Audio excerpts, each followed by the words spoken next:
Hi, this is Kerry Artek with Artek Advisory, and this is the AgriTalk video supplement for AgriTalk PM show October 18th, in which I cover three markets: December wheat, December live cattle, and November Class 3 milk futures. It's a first on the show, but I think it's about time that I do cover milk futures. Before I jump into the charts, I just want to encourage you. I'm assuming you're at the website now. If you're not at the website, please go to artekadvisory.com, and at the top of the page, you can click on that free trial form. Just first name, last name, email address, of course, and preferably a phone number. You'll begin receiving 2 weeks unfettered access to everything that I put out on a daily basis. I'll give you a phone call if you give me your phone number early in the free trial. We'll go over any questions you might have. I'd be interested to find out about you in terms of your trading or hedging background, what your needs are, help you understand the newsletters themselves. And then, after 2 weeks, I'll call you, of course, to see if you may be interested in becoming a regular monthly subscriber. And the commitment there for the newsletter service is just month to month. There are no long-term contracts or anything like that.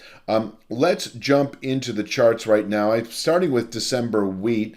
This is a weekly continuation chart of the broader wheat futures market. Goes back some 14, 15 years. The way I would express this is, at least for through the rest of the year, through winter trade, I've got a base of support at 614 and 3/4 and significant overhead resistance at 834 even. And the actual December contract itself, we can take a look at this chart. This is the December only chart. All the data here is the December futures. That previous chart, and I'll go back to it, is really the stringing together of high volume contracts, and they roll with volume. So, when the March futures exceeds the December futures volume in the next month and a half, then March will land on this chart. So it's a series of different contracts over time, whereas this chart, the December weekly chart, is just the December daily, the December data. And this tells a similar story. You can see resistance in the low $8 area, $8 even, up to that 834 even resistance on the weekly chart I just showed a moment ago. And your floor of support for the December futures is 635 half, which precedes that 614 and 3/4 on the weekly chart that you can see here. So you could say that the lower half of the $8 area is significant overhead resistance, and the lower half of the $6 area is significant longer-term support. And inside of that wide zone, I do have a meaningful pivot point. It's a rising 2/3 speed line. I don't want to go into speed line construction, but it is based on the last 6 weeks or so of activity. It held last week's lows. It's at 720 even this week, holding above 720 even, or rather I should express it as holding above that rising 2/3 speed line, which changes every week, rises through every week. We'll keep the $8 area in reach by December expiration, over the next 3 to 5 weeks, that $8 even up to 834 even. Especially 834, that's a long-term speed line projected off that 2008 high, able to contain buying as far as the broader wheat market is concerned through next year. So that would obviously include, the March and July contracts, so forth and so on. If we were to ever close above that 834 even speed line over the next few months, for instance, we actually have a significant long-term buy signal. I'll be covering the wheat market then, I'm sure, as we approach that speed line. But if we close this week Friday below 720 even, the market should then continue south, possibly in as little as 3 to 5 weeks. I'd say by December expiration anyway, to that 635 half formation, which once again is the start of a range of support down to 614 and 3/4 that can contain broader wheat market selling pressures through winter activity.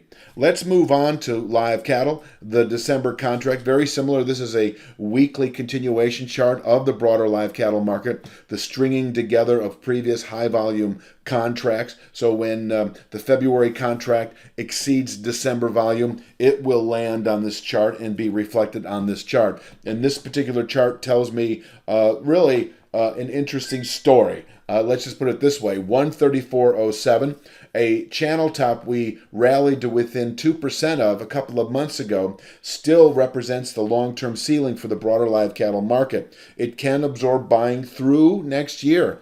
And from there, this market can fall back and continue south into spring, summer of next year. Holding below 134.07 will keep that 118.10 speed line in reach over the next several months. We could trade inside that wedge all the way through winter trade.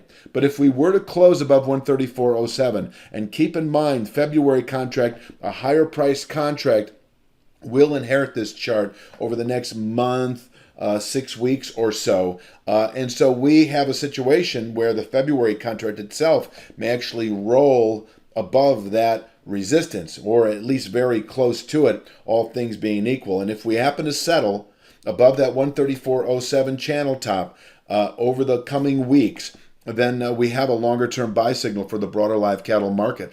I would anticipate initially a 3 to 5 month target at the 147.40 rising channel top. But honestly, overall, closing above 134.07 at the end of a week, I think by this time next year, into fall, winter of 2022, that 172.75 high from 2014 would likely be retested.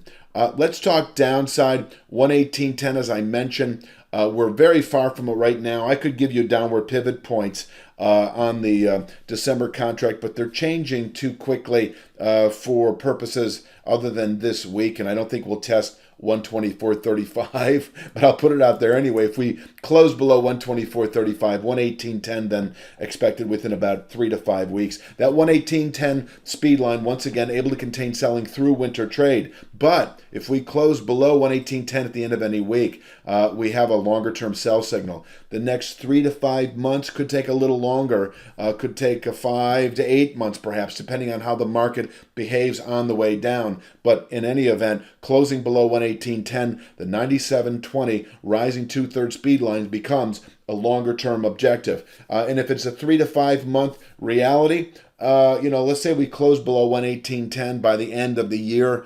Now we're looking at a spring, summer 97.20 objective, where we could actually bottom out perhaps through the balance of 2022.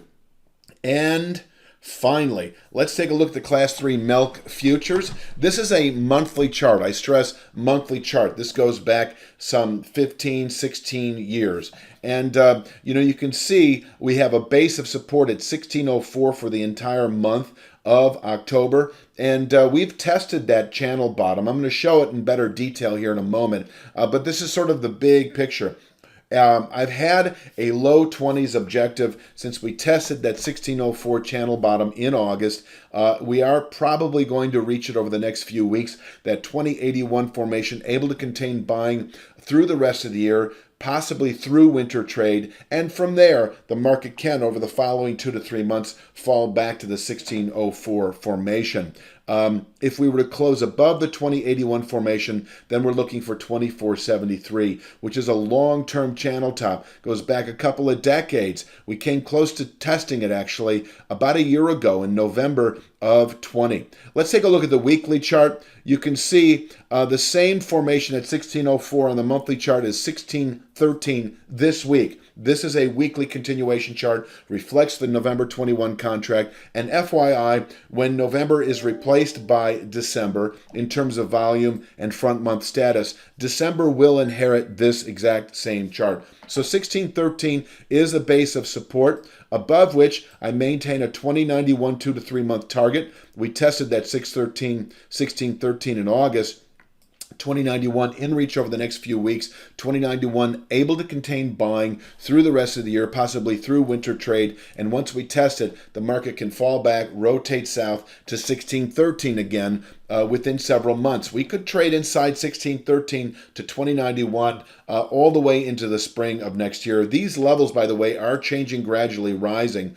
But as I mentioned in the previous slide, if we close above 2091, the 2473 level, then the next 2 to 3 to 5 month target where we could actually top out through the decade. Now, downside, if, and I don't see this happening anytime soon, but If by the end of the year we close below 16.13, then 12.19 becomes the next 2 to 3 month target. And that is supported also by this long-term channel bottom on the monthly chart at 10.50. So you could call it the low 10s. Become a 2 to 3 month target if we close below 16.13, the low 10s able to absorb selling through the rest of the decade.